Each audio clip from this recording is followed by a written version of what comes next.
Hello, you wonderful people, and welcome to another episode of Not Too Comic Book. This being a show where I talk about TV shows that are adaptations of comic books. For today's episode, I'm going to talk about the latest episode of Vagrant Queen. A lot of really interesting things went down in this episode, so let's break it down. Obviously, we're picking up where the last episode left off. Obviously, Aleda is not in a good place. For her, it's a situation of just like, obviously, her entire world came crashing down. All the loyalists that died, her oldest mentor, her friend gone. Like, they had the complicated relationship they did at the very end, and now he's gone. Now knowing that like she had hoped that her mom was still alive after all these years of thinking she was dead, and now realizing, oh, your mom is dead, she wasn't alive. So it's just all of this was for naught. You not only did you gain nothing, you literally lost so much. And obviously it's an interesting conversation because May actually, it's got both conformed, like, you know, Aleda is still pissed at Isaac, which even May is like, she has every right to be pissed at you and everything, but at the same time she's like, what Isaac did was wrong, but at the same time she understands. She's like,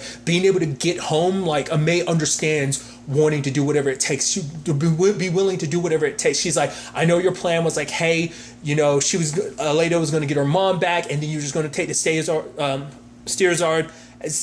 and just bounce, and you know, you sell it to get, you know, pay for your way home. So you know, she kind of, it's like she gets that you wanted no one to get her. It's actually interesting. I was actually saying last episode I thought Aleda would be the one that kind of understands where he was coming from, but it's actually May who kind of did that. And obviously she kind of has to act as kind of that middle ground because it's a very complicated thing, because obviously it's like he wants nothing, like she wants nothing to do, like Aleda wants nothing to do with Isaac, and it's a thing of like, obviously for May, she's in that position where she wants to try and keep this group together, because it's like this has become like a team, they're a group, and it's like she doesn't want it to falter and fall apart.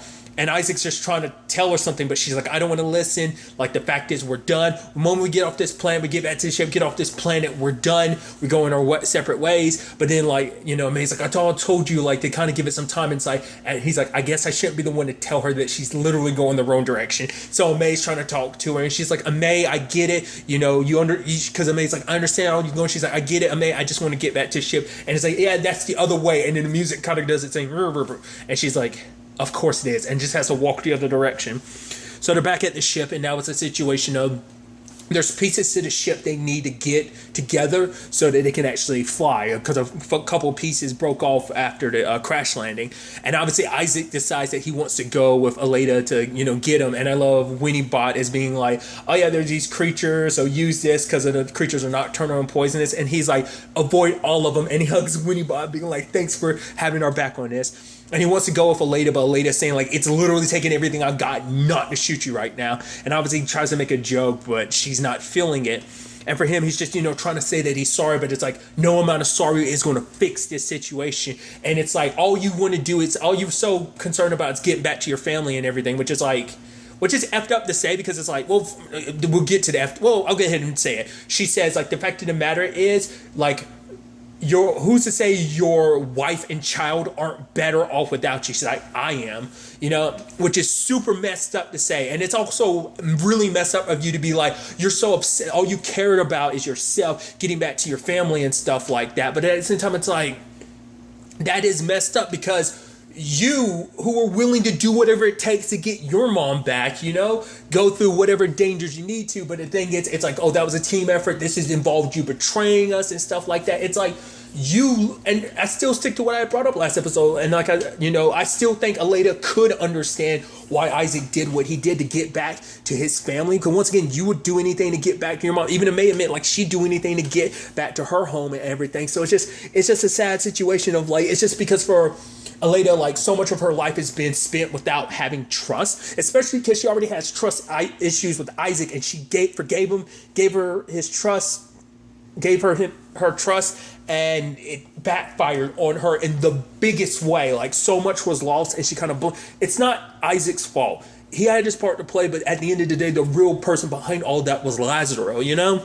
So it's just a sad situation. Once again, he messed up, you know, Isaac messed up big time, but still, you know, so Aleda's out there on her own, gets hit by a bug, and it's basically the entire episode tripping. I'm curious what those creatures are going to do, because later on when they get Isaac and Later, they dragged them underground, but later on, they just dragged her further into the desert and just kind of left her there. And they were around. I guess they were scavenging for stuff as she was coming out of like as she started tripping. She's seeing a May trying to chase down a May, almost walking off a cliff. Luckily, Isaac found her and saved her in time. But then when she's looking at him, all she's seeing is Lazaro, which is very befitting in a way because she's already obviously really pissed at Isaac right now. Straight up hates him. Who's the other person in existence she hates right now? Lazaro. So it is very befitting in that regard. But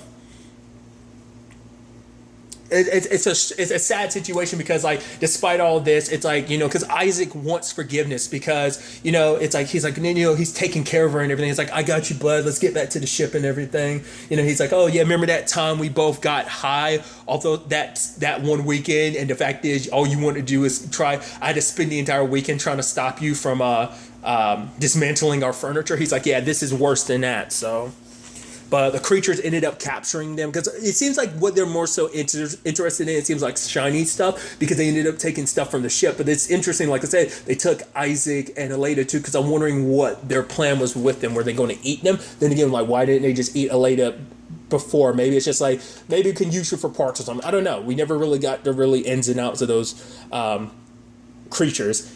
And I love at the same time Winnie Bot and Amay, because Winnie Bot can feel that Amay's a little stressed because for Amay, she's got to contact a lot of people. She's got to contact her brother, let him know what's up. Got to contact the loyalists, let them know what's up, especially letting people know like, oh yeah, Lazaro's got this steers ad and we don't know the full scale of what it can do, just that it's a very dangerous weapon. Well, truth be told, it's the only person who really knows the ins and outs of the powers is Aleda, but Isaac was like, yeah, this ain't really probably the best time to ask her about the powers because, to be fair, she heard about the weapon, but she was a little girl at the time, so who knows if she 100% remembers. Maybe she does, maybe she doesn't. But the fact of the matter is, you know, when it's all said and done, though, Winnie Bot is there listening because once again, like, you know, Amay was like, yeah, no matter what Isaac does, like, it's going to take a lot more than a sorry. You know, it's like when you break something, you have to do your best to fix it. And for her, it's like, once again, that's what she's trying to be, the mediator in this situation. She's trying to keep this group together because they need to be together because they need to go after Lazaro and stop him. So it turns into that situation. But Winnie Bot had put on, like, the reason why Winnie Bot was listening, because like, I mean, it's like, oh, you're such a good listener, Winnie Bot. It's like, oh yeah, like, I basically kicked in my empathy programming. I was like, of course you did. And there's I love that scene where like Winnie Bot keeps stopping, like the music, it kind of does its thing, and then it will stop. Winnie Bot's looking around like, oh, is anyone here? Okay, nobody's here. And it goes back to the music, but it turns out one of those creatures snuck aboard. And I love when Amay catches it. It's like, whoa. She's like, could you drop that? And it kind of ignores her. It's just looking at her. She's like, hey, drop that, like it's a pet or something. And it does. And she's like, okay, good. And it tries to attack her, but Winnie Bot shocks it. And it's like, hey, that worked out. But it's like, it's only temporary, so you're going to have to kill it. And Amay goes up, gets one of the guns. She's like, I'm sorry. And tries to fire. She's like, right, the power to the ship is off. Of course these wouldn't be charging.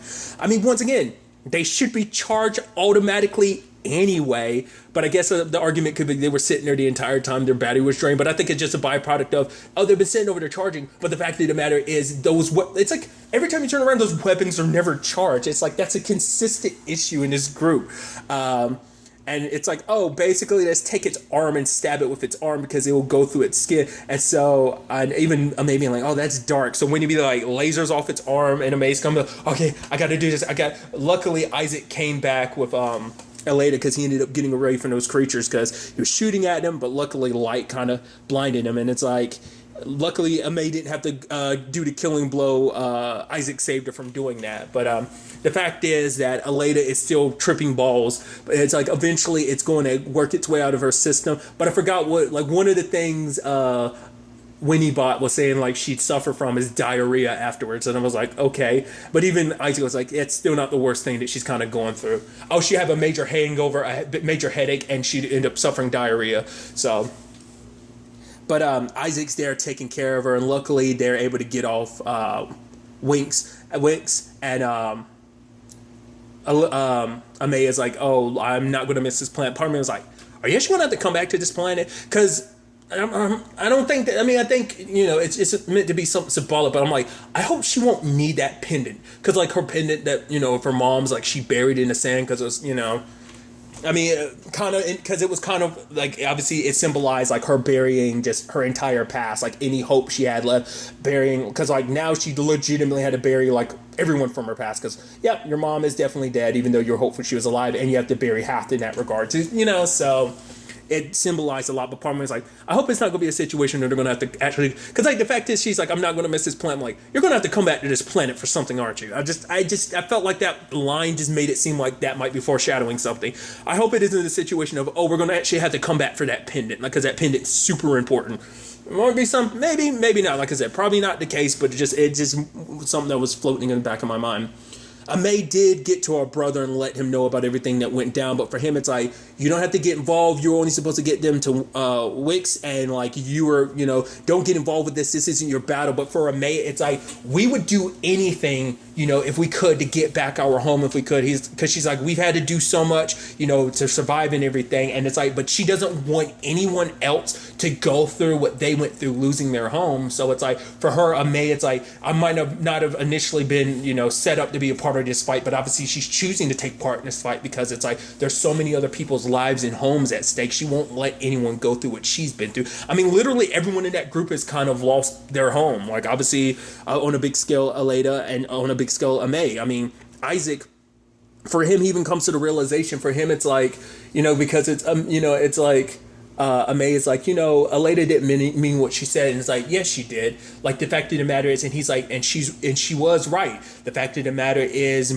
Hannah and our child, they have their life, and they've had that life for a while, and I'm not a part of it. Because like, in her mind, your wife might have actually gotten remarried for all you know, like. That's the thing of like, but for him, it's just that realization of like, I'm making all these sacrifices to go back home, but at the same time, it's like, who knows if I will ever be able to go back home, so just kind of give up on it. And at the same time, it's like, they've been living their lives for the past 4 years ish without me, and that they've moved, so who's to say they haven't moved on? So it's like, who am I to kind of try and find a way back to a life that isn't mine anymore, that because they had this life without me. So it's a very complicated thing. And even that whole thing with May, with Aleda, was actually super sad. Like, her seeing her mom being like, oh, you can't trust them. Like, basically, they're going to kill you. They're not your loyalists. And then her seeing the bullet flying towards her mom. She's trying to stop it. And then seeing the bullet slowly going to your mom. It's like, she's like, but you were already lost me. I was like, that's depressing. Literally, because the thing is, she never actually saw her mom's death, because it happened like the door shut before her mom got shot. That's like her mind doing that. And I mean, that's probably most likely exactly what, I mean, not unless she actually did see it through the door or something, but it seemed like from our I think the door had like a little window, so she probably did see her mom. It probably was like that, because that's exactly what she saw. So I take back what I was saying, but it's just like, that's messed up, having to see your own mom's death like that. So, but obviously, Aleda kind of wakes up and she is okay. But the moment she's like I think when she's looking at the ship, I think she's thinking about all the loyalists, like Hath and everybody that died, trying to get her to Winx. So I'm thinking like, and she's even saying goodbye to Winnie. But I was like, you're just going to leave the ship. You're just going to walk away. And then she goes onto the planet because of May and Isaac are out and about. And I was thinking like, oh, she'd walk away. And the guy that was looking at her was like, oh, he's going to grab you because he knows who you are or something like that. Regardless of the situation, she catches up with them. And obviously, May's like, okay, we can do this and that. But like, Aleda is like, she has no plans of forgiving Isaac. Like, the fact is, because Isaac ends up talking about the fact is that he's kind of 2.0 Isaac, no more lies, telling the truth. But for her, it's like, oh, that's a couple years too late. The fact of the matter is, she wants nothing to do with this. It's like, I'm not going to stop Lazaro. There's nothing to fight for anymore. And it's like, because for her, she was never in this to like reclaim her kingdom. She was never in this to, because once again, what did she say? Like, when we find my mom, if my mom decides to fight, I'll fight. Like, so that was always her motivation. That's all she cared. If her mom was alive and decided to fight, then she would have fought. But other than that, she feels like she has no bearings over this. But once again, it's like, okay, we'll sell the ship and go our split the money 3 ways. But May's like, I will buy out both of you for, the ship. I'll pay you and I get to keep the ship. But Isaac's like, well, it's a kind of a piece of junk. So you want asking for 100,000, probably get like a 50,000. And she's like, you do realize you're haggling me down on the price. And it's because Isaac, it was his way of kind of being like, no, I'm not walking away from the situation. But Aleda is kind of like, you can basically do whatever you want to. It kind of doesn't matter. Like, I'm done with this. And by the time they go back, it's like, oh, the ship is gone. So I'm assuming he was just some random dude, like, oh, I guess they left the ship unprotected. And he was like, oh, this, I don't know. Maybe we'll find out there's some significance behind it, or maybe he's just maybe he works for someone that hijacks ships and, sells them or something, or just uses them. So maybe he works for someone. Maybe he's just some joyrider that's like, oh, here's a ship that doesn't have the proper defenses to make sure that no one jacks the ship. I just get that feeling just because it's like, well, because they seem like they have a tendency to never close the door because it's like, oh, because of that, the bugs were able to get on. So, like, I don't think Aleda closed the ship behind her as she got off. I mean, I guess you wouldn't just assume someone was going to steal it, but whatever the case may be, I'm curious to kind of see where that goes. And it's like, well, all those plans to go your separate ways kind of went out the window because you don't have a ship now. So what are you going to do? So there's that side of things. The other side of things is we learned a lot of interesting things about Lazaro in this episode. I thought was kind of interesting. For one, we learned apparently he hasn't been home to Areopa in 15 years. Like, basically, it's like, oh, I started this revolution. I literally led the revolution. I was immediately asked to leave my home for 15 years, and I literally answered to other people. I literally led the revolution, and I'm not even a top dog in this. That is kind of interesting. I wondered how the hell did that go about? But I think it is because I think later on the way he kind of talked about it, I think it is because he comes from a privileged background. It's like, well, what about these admirals and stuff like that? Were they like regular Joe Schmoes, like where they were just regular citizens? So for them, it's like, no, we represent the people, and maybe they got so full and consumed in power, or maybe they were officials themselves that just turned against the throne. Whatever the case may be. We do see Lazaro kind of testing out the power of the Sirzad because he's got this dude searching his own organs for like a kidney. He's like, oh yeah, I have to do it for a kidney. And, he wants to test out the powers and stuff like that. And he's like, but I also told the dude not to make a sound. So I don't know if I made this comparison last episode. Maybe I did, but even if I did, I'm going to reiterate it here. It definitely reminds me of the Word of God. If you're unaware what that is, it's an ability in the it's a comic book, but it was also obviously adapted into a TV show called Preacher. It's basically literally what the Sirzad's able to do: take complete control of someone, force them to do what you tell them to do. It's literally like that, except it's more of a superpower rather than like a weapon. Like, rather it being a device, it's literally like an ability within like the main protagonist. There's circumstances around it, but I won't get too much into it. But it very much reminds me of the Word of God, which immediately think, does it have the same weaknesses? Because the moment he shows up there, obviously he's putting on a show and everything because he wants to like kind of because it's like, oh, he's had to answer to this like council for so long, so it's like, oh, it's time for you to listen to me. And I love him kind of doing his own, like, almost like he's like, oh, I've been working on this. He's like, if I wouldn't have been in this position, he's like, if I didn't start a revolution and stuff like that, he's like, I thought I would have been like a musician or something like that, because he's almost giving himself some kind of theme music as he's circling to do, and kind of like and then he has a dude kind of dance and kind of create like an entrance for him and everything. But what I also thought was kind of interesting, and this kind of lends itself to my thought, was Lazaro said that try as I might, I couldn't get the Sirzad to work from a far off distance. But for him, it's like, it's a benefit of like, I get to be close to you anyway, so do this face to face kind of works out for him anyway. But that's interesting. Literally the word, like, so that shows you that the Sirzad isn't completely all powerful. It has a range. And so if you can escape the range, part of me wonders, once again, like the Word of God, if you don't, at least this is how it works in the TV show. Once again, I'm still not 100% sure if it has the same weaknesses in the comic book, in Preacher. But the Word of God, like, if you don't hear it, it doesn't work on you. So if you, like, are blasting high enough music, or you deafen yourself, which are two examples from the show, then the Word of God can't work on you. So I'm wondering to say, because it seemed like maybe, and especially the way your eyes like glow, like maybe if you don't hear it or you don't make eye contact, I mean, maybe it's one of the two, maybe it's both, the Sirzad doesn't work on you. I mean, once again, there's no records left because obviously, like, Lazaro is trying to find out what the weapon is fully capable of, but all the records about stuff like that was burned the moment like they took, burnt down the Well, I'm sure like the royals probably made sure to kind of hide that stuff, but even if they didn't, probably like some of those books got destroyed during the revolution, but it could have just been like the royals wanting no one to know about the Stirzad, so we still don't have the full scope of what it's capable of. But I mean, obviously we see what it's fully capable of in Lazaro's hands, because basically getting back at those people, because it's so interesting for him. It's like, I literally helped made this possible, but it's because of my position. I was the son of a marquis, you know, a noble, but it's like, I guess that didn't really matter at the end of the day. And he was like, the fact of the matter is, you guys have basically, like, we went through the trouble of replacing the hierarchy that was a monarchy and this republic. You guys are basically sitting here just kind of benefiting from it. It's like, you act like you speak for the people when you don't.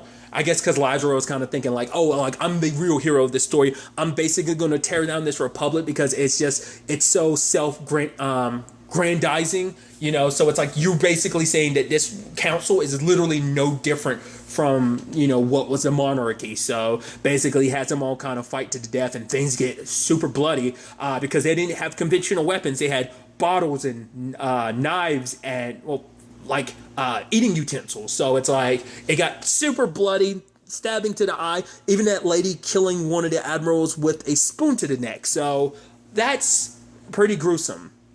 I even love one of the guards being like, yeah, we didn't bring enough bleach for this because it's a mess in that room. So once again, already showing you already knew it was going to be bad with Lazaro. It showcasing right here in this point, like the fact is how vindictive he is. Hell, even Ame was like, yeah, like, Chaz, you're definitely not Lazaro's favorite person. So you need to get everyone out of there, like, as well as yourself, to kind of get away from this whole situation. So very, very, very interesting circumstances. I'm very curious to see ultimately where all this ends up taking us, because once Lazaro's trying to gather up any scientists or whatever he can find in the entire galaxy to try and make it so that he can understand how the Stirzad works, what it's fully capable of. I was also wondering, are we going to get like an episode where we get to fully see like Lazaro's like rise in this revolution, like how he started it, and basically what happened 15 years ago during the revolt, and then ultimately get to see for ourselves how he ended up in the position he ended up in. I'm also curious to see what the loyalists do, because they were kind of banking on the Stirzad, and now that it's in Lazaro's possession, the Republic's possession, but more specifically his, and probably like there's probably going to be quick notification of like, oh, you're new supreme leader, blah blah blah type of situation. So that's probably going to become abundantly clear of like what Lazaro is up to. Once again, Aleda has no interest in this fight, but eventually that fight's going to find its way to her, because she's still a threat, potentially, because she's still someone that can because who knows, because of her bloodline, you never know, it might be something that doesn't work on her. She might be the one person in a galaxy that the Stirzad can't affect, meaning like, oh, she needs to be killed immediately. She's the only other person that could take the power and control it for herself, because she probably can access more of the power because it's a bloodline thing, you know. Well, it's more, well, who knows, maybe it correlates with their bloodline because of the long history and everything. So maybe it's a situation that she can access more of the power that maybe Lazaro can. Who knows? Like I said, we'll ultimately have to wait and see where all this ends up taking us going forward into the next episode. Once again, we also have to worry about them trying to track down like who stole their ship, and obviously still repairing the complicated relationship they have on top of trying to find the ship. So that's going to be interesting for our trio, but we'll ultimately have to wait and see. But really, that's all I want to talk about. Till the next time we meet, be happy, be safe, live life to the fullest, and enjoy it. Good day and goodbye.